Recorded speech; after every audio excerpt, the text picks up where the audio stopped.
A few years ago, your choices were pretty binary. You get some bunny ears, maybe you subscribe to a pay TV service with a set-top box. Why do you get bunny ears? You wanted to put up the old-fashioned aerial. Antenna. Oh, I see, right. I thought you suddenly get to Playboy. Anyway,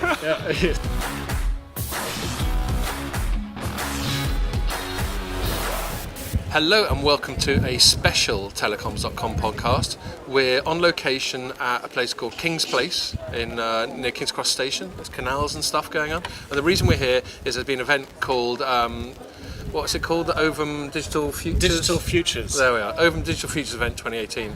Ed's helping me out here. Ed, who's been on the podcast, last time he was on the podcast was live from Mobile Congress. So you're our live specialist. Yeah, you're our sort of field correspondent. Yeah, it's better than the dead ones, I guess. But you're actually not. You're actually the head of the sort of entertainment practice at Ovum, is that correct? Yeah, I'm a chief analyst for the media and entertainment consumer. There we go. There we are. What I said then. Yeah. So we're here with Ed and we're here with Wei from the Telecoms.com team. So we're just going to chat about the event we're at today. And I'm going to hand the ball to you first, Ed, because you were just doing a talk. Yes. Which I didn't see, I'm afraid, but I was doing other journalistic stuff. So I apologise. So I'm genuinely interested to know what it's about. So why don't you tell us? Okay, so... and cheers, by the way. Cheers. Nice to see you guys. Yeah. Nice to be back on the podcast, of course. Okay, so look. I presented on the wave of large-scale mergers and acquisitions activity going on currently, particularly that between Disney, Fox, Sky, Comcast, AT&T and Time Warner. And what I did was I basically said, okay, let's imagine a world where these transactions have taken place. Yep. We have Comcast, Sky, we have AT&T and Warner, we have Disney, Fox. Let's evaluate these supersized organisations through the same lens that we look at TV companies, online streaming companies.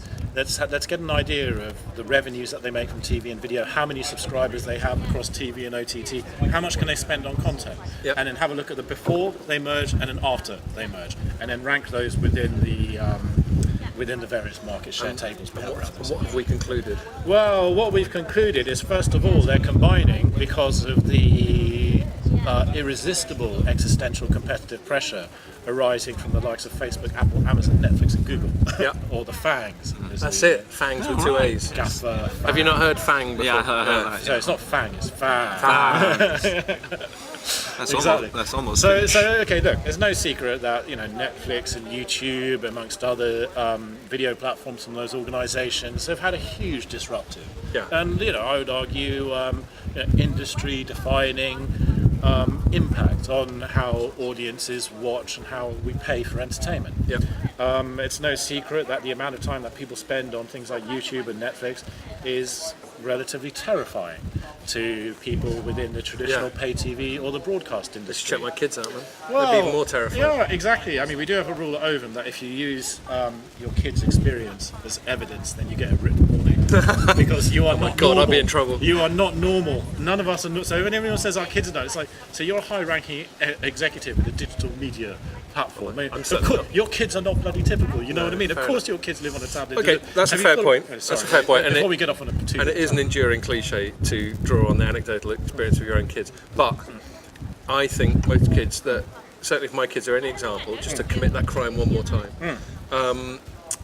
they get into tablets, touchscreen devices just organically. It's not some sort of daddy knows about technology, so we got into it. You buy an iPad, and they'll work them out in 2 seconds, and they're all over it. So that's the only thing I'd say about that. But it is an enduring cliche. I'd certainly agree. The accessibility and the entertainment experiences for young kids on tablets and phones is awesome. I mean, it's unimaginable compared to, say, when we were kids. I mean, we're roughly my kids just aren't into the telly at all. Well, I mean, these are the interesting questions. So I think what we'd be really interested in is what your kids and many other kids will do when they say they leave university, once they get their first jobs and they move into their own place first or start a family. What will their viewing diet look like then? So with much of the usage of younger generations, all generations, in fact, not just younger generations, of more viewing on tablets and smartphones, one of the big reasons that we find from that for a lot of our primary research is because it's one of the only screens that kids control themselves. If they have, and they don't necessarily have control of the Control's smart. a massive part of it. Exactly. Autonomy. So once they do have control, are they going to, move into a new flat? They've got a job, maybe they're starting a family. Is their viewing diet still going to be tablet and handset oriented, or will they do something else? Shift the telly now. They got the remote control. The answer to that is we don't know. Many of these changes we would argue are too new. What we do know is that when your kids grow up and get to the point where they're like, so I've got to get gas, electric, I've probably got a Netflix subscription, I watch YouTube, what else will I get? Will I get a big screen TV? Is there a great free-to-air, or is there a good free TV proposition in that country? Am I a sports nut? I don't know if your kid's a sports fan as well. No, pretty far from it. In that case, if by that you put him off it, I guess supporting Spurs. I say that as a Spurs fan. No, I think I put them off as a physical example of being indolent and fat and useless. Enthusiastic consumption of media and entertainment products. But no, look, I think the interesting question would be what will they do with their viewing diet once they get to that stage? And what we're seeing now is, okay, so a few years ago, your choices were pretty binary. You get some bunny ears, maybe you subscribe to a pay TV service with a set-top box. Why do you get bunny ears? You wanted to put up the old-fashioned aerial. Oh, I see, right. I thought you suddenly get to Playboy. Anyway, that would be an interesting wrinkle. So is that what you do? Oh, right. I didn't get that memo. Day at work, yeah. But when now and going forward, when audiences are making that decision, they have a much wider range of options. So we can talk a little bit about things like Now TV or Sling TV, the OTT pay TV model. Yeah. So get linear pay TV content. Yeah, we do that. But through but over the public internet. And we've been subscribed to Now for about a couple of years. There you go. Because of Game of Thrones, and then we just never stopped. You're still paying Sky for some reason. Yeah. And so so basically, the greenfield opportunity when you have new audiences coming into the market, thinking, okay, sure, I'm in a new household, or this or that, I want something extra to watch. What will they choose? Fair enough. The choices are now much broader. So we talked about OTT pay TV, but we could also go into, so in 2019, Disney are going to launch a load of direct-to-consumer video platforms. Yep. Maybe you're a Marvel superheroes super fan. Love a bit of maybe you're a Infinity War. Star Wars super fan, or maybe your kids are like totally into Frozen and Madagascar and some of the other great IPs coming out of those studios. And instead of maybe one day they would have said, well, solid, we'll just subscribe to Virgin Media and get the movies. See what they serve up. But these days it's like, well, I get a load of movies through Netflix. I'm really into the Disney Kids stuff. I'll just subscribe to Disney Flix instead, and we'll just cut out pay TV altogether. Maybe it's a big F1 fan. So it's a bit of a sort of arms race. Well, it's very very difficult to be too certain about what's going to happen over the next 10 years. Yeah. Because first of all, we have these super job, man. Well, yeah, I know it's not an easy or straightforward one. And I've always That's been why you get the big bucks. Yeah, right, okay. that's a subject for another podcast. Anyway, but look, it is there's the choices are more fragmented. It's a much more interesting universe, and it's no longer the sort of binary case of I'm just going to get free TV because I want to save money, or I'm going to get pay TV because I want movie, sport, and everything else. There are many more routes to get to the same content.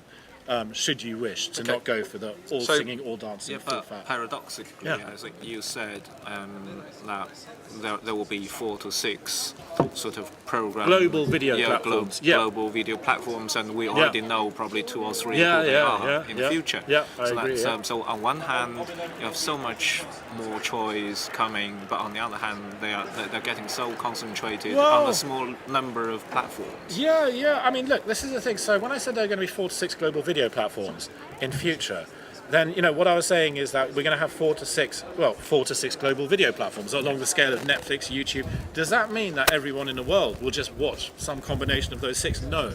I still think there'll be an important role for nationally or regionally bound services, whether that's a broadcaster or whether that's another type of OTT service, but everyone else, apart from the 4 to 6 mega platforms, has to have a very serious think to themselves. How are we positioning our service? Is there any point... You need to carve out a niche for yourself. I would argue that that's exactly what they would need to do. All of our research, primary research, on why people subscribe and stay subscribed to these services, the number one reason all over the world, across all age groups and demographics, is always access to exclusive and original content. Yeah. So this would be another reason why, with this shift in focus to direct-to-consumer platforms, we're also seeing on the content investment side more content investment being focused on fewer platforms. Put my beer in here. So anyway, so you know, but because if you're Disney Flicks, if you're HBO Now, you're like, okay, so I've got to make sure there's enough reasons in my catalogue and my service to convince people to sign on to Netflix. Hey, no, that's all right. We are all part of the conference downstairs, Digital Futures. We've been filming all day. Not quite the same question, I guess.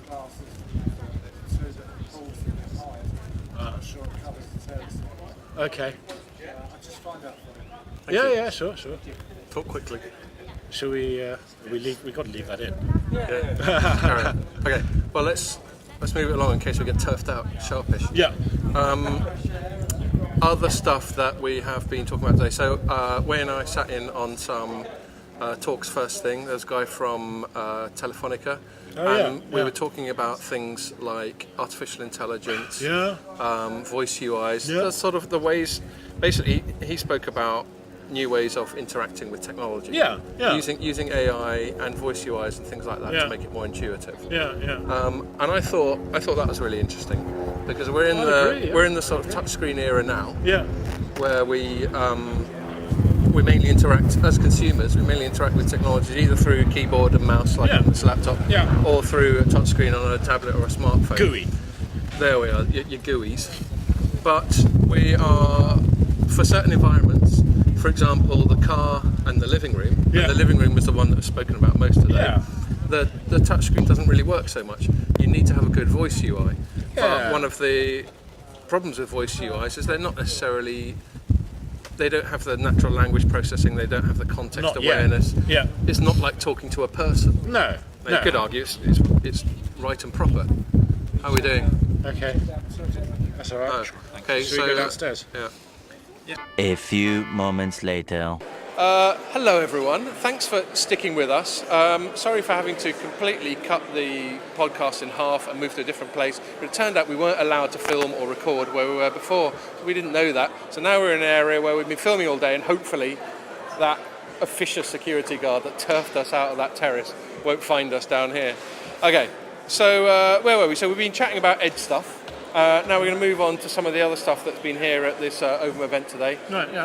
Wei and I were sitting in on the morning keynote sessions.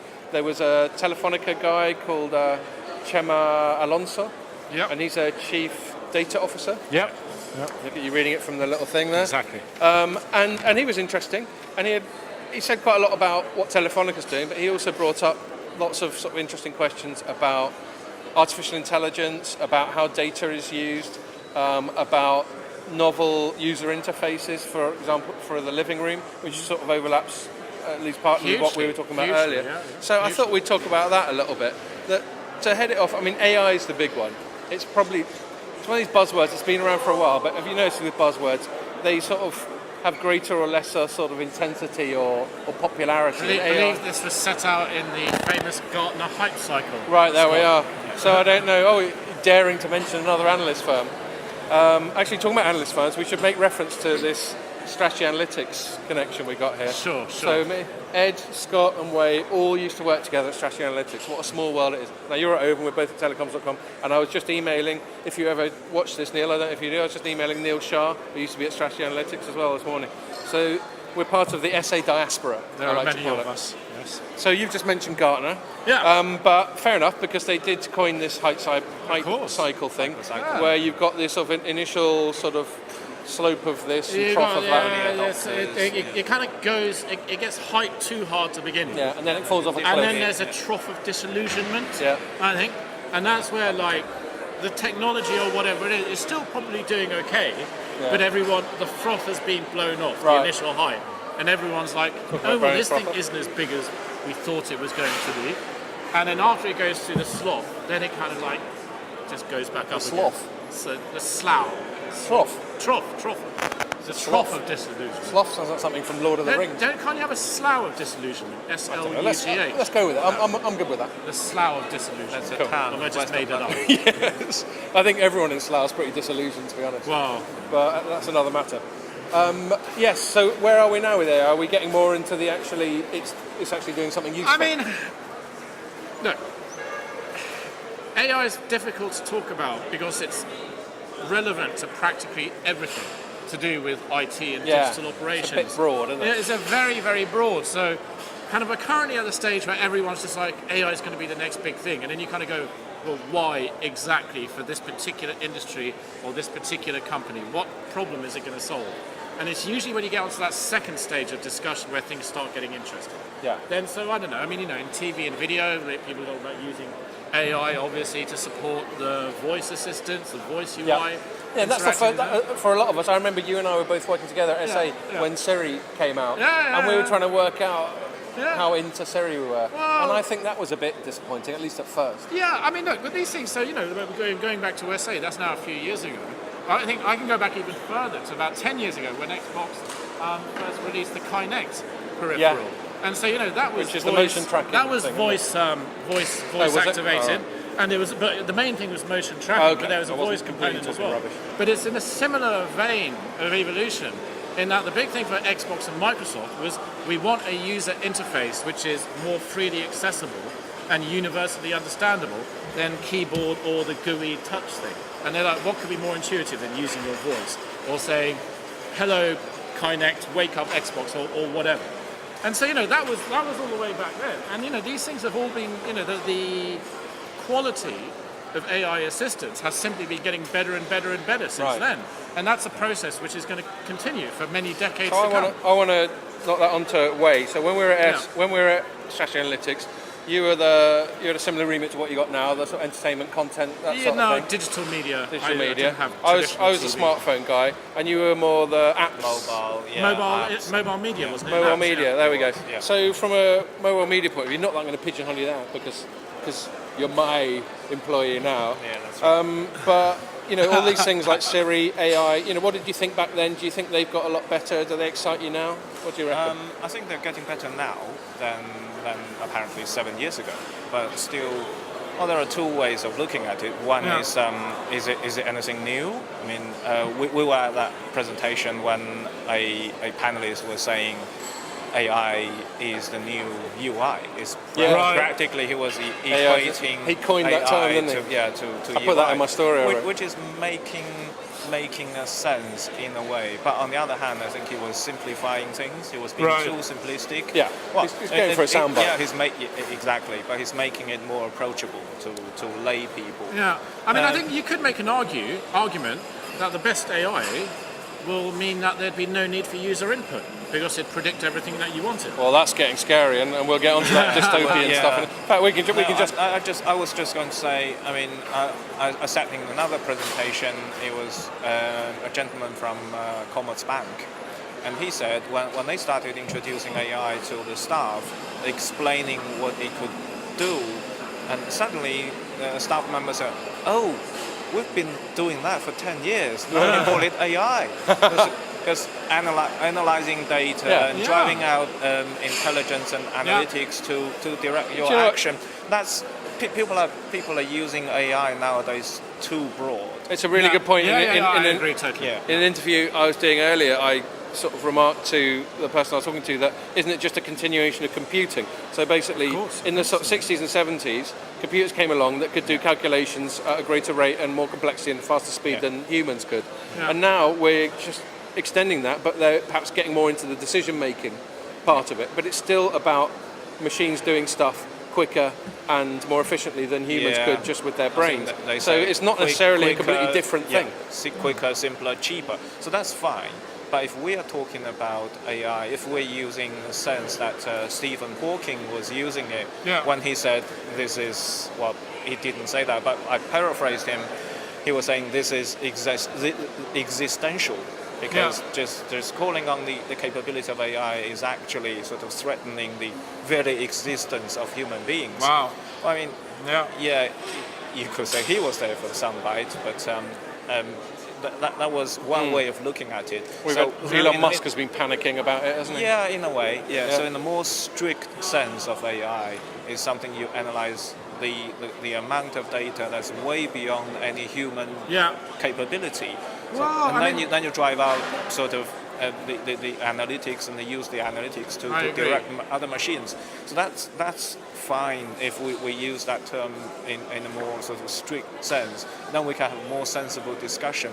Otherwise, AI becomes everything. I agree. I mean, I think it helps to conceptualize it in your own mind if you think along of AI as an evolution of first automation, of second machine learning, and then third full AI. And so automation is this process has done the same thing before, just keep doing the same thing. That's right. Yeah. And then machine learning being, there are all these processes going on, and there's this thing here which you need to do, which is the best thing, and this thing here which you need to do, and that's machine learning. It learns the most efficient whatever way through these to full artificial intelligence, which is, it's not learning of something, there is some kind of extra secret source. Or whatever, well, which is a higher level of engagement, comprehension and understanding of all of the inputs than either of the other two. Well, and that leads on to the dystopian stuff, because a real wake-up call for me was this Google DeepMind thing, where they made one that beat this Go Grandmaster. Go is this Chinese game that's apparently, a string of Go masters. Yeah, they just whooped a lot of them, including Mr. Go of the Century or whatever. And then that was fine. We sort of used that novelty because about 30 years ago they had a computer that beat Gary Kasparov at chess. So it's like, but that had a lot of human input. Well, oh, did it? Okay. Yeah, that had a lot of human input. That wasn't pure. But what was even more scary was then they made another computer to play the original Go computer. And with the new computer, which had better machine learning, they didn't even teach it the rules of Go. So just by trial and error, just by playing the other one over and over and over and over again. Frightening, I don't know. Well, so that's the thing that's frightening about it. And my time-honoured podcast Terminator reference will kick in here. Cue sound effects, Pierre. Is when stuff can start teaching itself. It's a containment thing. So I was chatting to this as I always do. I think I'm getting a bit obsessed. I think probably need to go and see someone about this. But I was chatting to someone else in the interview, and he's going, the thing is, it's contained. All that thing can do is Go, and nothing else. I'm like, what can it? If it can learn how to play Go from scratch, what else can it learn from scratch? So I'm just not convinced. I'm just not convinced by this containment thing. And of course, when we fully open Pandora's box, and we just go, there you go, clever computer, go and learn some shit. Well, we don't know what's going to learn. I think there's a number of possibly worrying applications of the technology. I mean, you think at the moment, we use a lot of drones or automated machinery in military operations. Can you imagine, giving a device or a technology which has the impact, which is built to potentially harm or hinder humans? Enabling that level of to start making decisions for itself. Then again, we come back to the Terminator scenario. So it's a strong trope which has concerned humanity for some time. I'm going to go home. And it's going to be bloody real. Maybe it's real in not some far off, is it? defense lab now. In 10 years, it'll be in your smartphone instead. Imagine that. I think we should all be afraid. Yes, let's. I think officious security guards will be the least of our problems. Should we open our compound in the wilderness now? I think before we go to that sort of Terminator. We'll go and live with you in Finland. Yeah, we might be safe there. Anyway, sorry. It will be safer. No, I was going to say, I'm actually quite impressed by the ecosystem that the Telefonica AI is trying to build. So it's not only the living room. They are trying to integrate for example, the retail commerce, integrate it onto the big screen. If you want to order a pizza or a paella in Spanish. I pronounce it right as well. Well done. Well, you just talk to your screen and it will be delivered to you. So that's the benign AI. Yeah. So that's the good AI. And do you think we can just keep it on the right side of the good-bad divide? We can. I think that there are a lot of good things that made by humans. Yeah. The clue is in the artificial bit.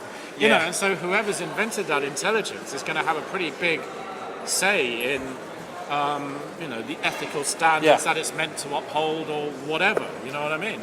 Yeah, I said in a few discussions on how to use UI in the enterprise world. I think a lot of good can be done by AI. I mean, simplifying the the processes and getting rid of the inefficiency, although it's not all good. Yeah. So one gentleman was saying it would be great if AI can also help re-employ those people who are made redundant by AI. Well, that's a very legitimate concern. Yeah, and you get there was someone on the BBC News this morning going, yeah, well, they said that in the Industrial Revolution and everyone got a job. I don't think it's quite as simple as that. No, it's not. No. Okay, what I want to finish off on is, especially as you two guys, it's relevant to what all three of us do professionally, is UIs. So we've got AI.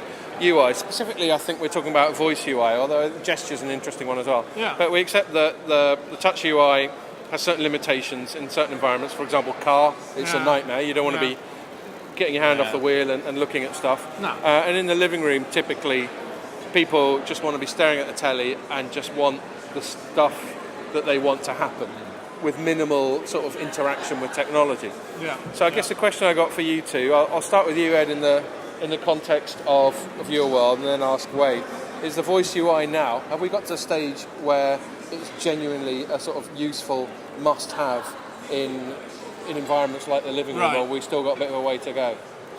Whether it's a must-have or not depends on who you speak to. There is, there's a growing body of consumers who would consider the smart speaker or the smart assistant, however it's enabled, to be a fundamental part of their household. I got given one free when I got my last mobile phone. I won't say the manufacturer or ecosystem to be found. I tried it for one day in my study and it pissed me off. And I just unplugged it and said no way. So it's not doing it for me. I haven't Is it even given one a go. because it's not accurate? Or? Okay, so look, we're segueing into the personal example of my I know interaction. we're not allowed. we're not allowed. And I am not a normal person from whose experience should be extrapolated. I think, to your wider point, are these things becoming essential or they are, but then we have to ask for what purposes. I'd probably argue that Alexa, which is very plugged into the Amazon shopping ecosystem, that's a pretty big utility driver of the device.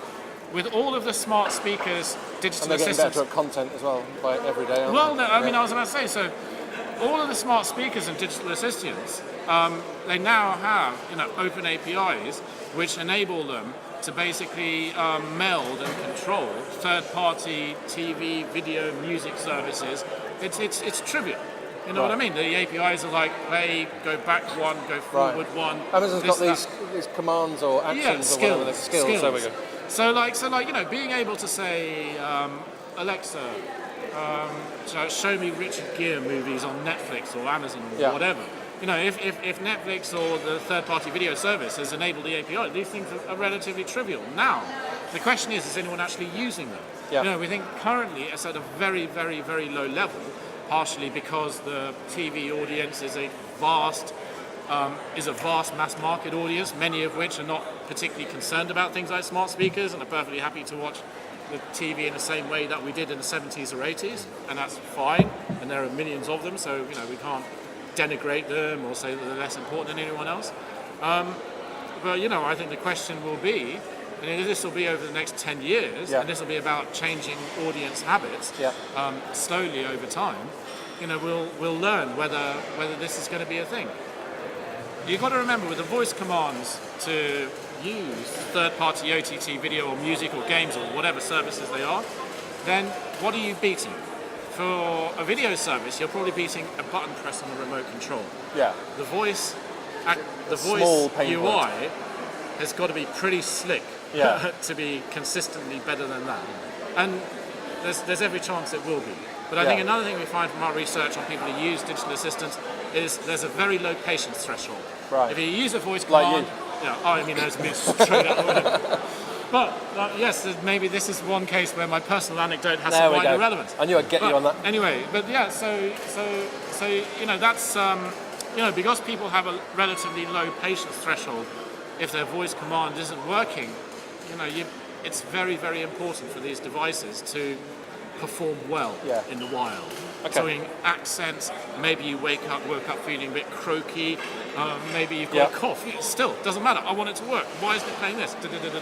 So anyway, we're at the beginning of that curve. Okay, and before I hand it over to Wei, the other sort of dystopian thing we touched on is if you do wake up waking a bit feeling a bit croaky. Yeah. Does the AI start making presumptions? Like, Scott, you were clearly out on the lash last night. Yeah. I've already served up some Rennies and a pack of ibuprofen. No, I think that's by default what AI should be doing. I Right. don't mean. I don't want it to do that. I want to make the call. Yeah, but the Well, predictive. then the AI should be able to learn that you don't want Exactly, that, yes, and then maybe Wei or something like me would. The AI should learn to That's piss right. off. So sort of a predictive capability of AI is by default part of it. Yeah. So So you like a gadget, don't you, Wei? I do like you my like all this gadgets, latest consumer tech. Yeah. Where are you? I know Ovum, they don't like anecdotal stuff, but bear with me, Ed. You're not calling the shots now, mate. You personally, but also, extrapolating from that, what you've observed in the market, do you think that we've reached a sort of inflection point with the voice UI for consumers, or we've still got a bit of work to do? No, I don't. I mean, to start with, I just feel it will never become a mainstream. Right. It will never take over touch or the remote control, for that matter, because it's just not natural. No. I mean, But it could be. the only sort of It could be as natural as this conversation we're having now, which is being filmed in a strange place. That will be different. That will be the point where computers have passed the Turing test, where you can't tell whether I'm talking to Scott or I'm talking to a computer. Yeah. People say that to me all the time. No, what I was going to say is the only sort of compelling use case for voice UI I see is in car. Yeah, right. Because you can't touch. No brainer, isn't it? Yeah, and so you ask. So perhaps that'll be where it starts, and it'll snowball from there, maybe. Well, it can become a mainstream use case in car, but will it come beyond cars into home? I just don't know why I should talk to my computer or my phone when I'm sitting at home.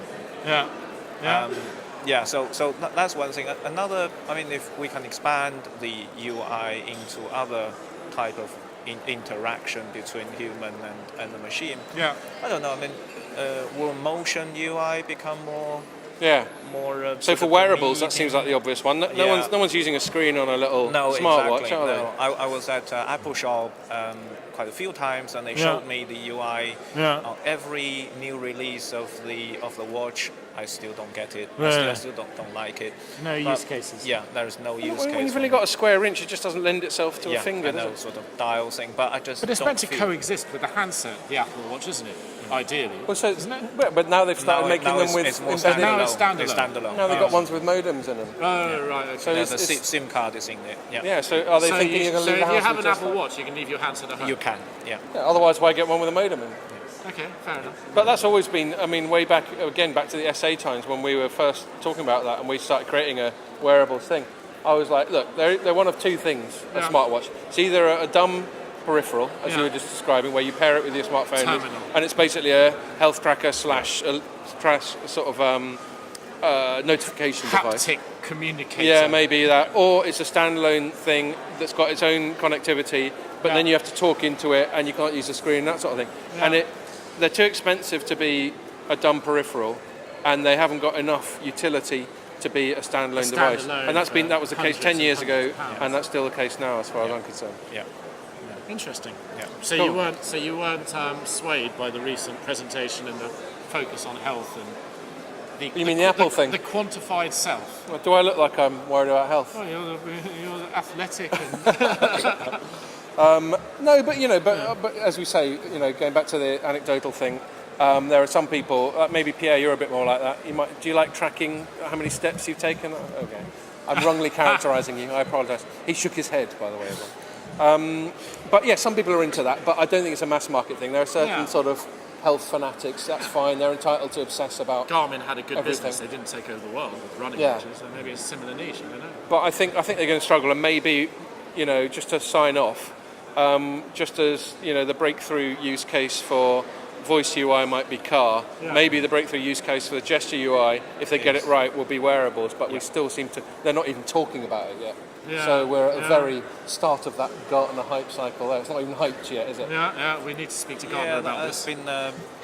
We started talking about motion UI probably 10 years ago, and it's still not there. Yeah. Well, this is another case where technology has sort of raced ahead of how all, human beings' behaviour has changed at a faster rate, essentially. Our behaviour has been slow to catch up, essentially, to all these things that you can do around gesture, voice UI, etc., etc. And that might continue to be the case. Maybe we do just prefer using things in a certain way. We don't know yet. Well, exactly. We all know, as people who've been involved in the tech industry for a while, there have been countless examples of people launching a tech product going, you need this, and the market going, nah, I'm all right. Yeah, pretty much. So there we are. Okay, brilliant. Look, thanks for bearing with us, this two-stage podcast. And make sure you join us for the next one. Cheers. All right, thank you.